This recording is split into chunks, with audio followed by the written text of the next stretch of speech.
রাতের খাবার এই যে গরম গরম ধোয়া ওঠা ভাত,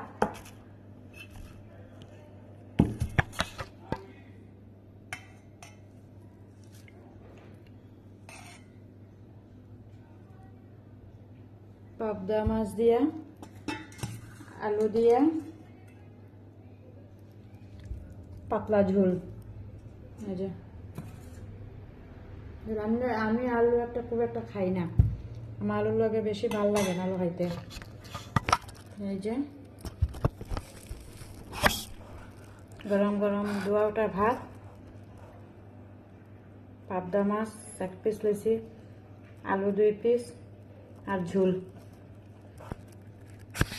আজকের খাবার খাইয়ে দেখি তরকারিটা কিরকম হয়েছে। সেই স্বাদ, জিরা বাটা, একটা কাঁচা লঙ্কা বাটা দিছি, আর কিচ্ছু না, পাতলা করিয়া ঝোল বানাইছি। সেই স্বাদ।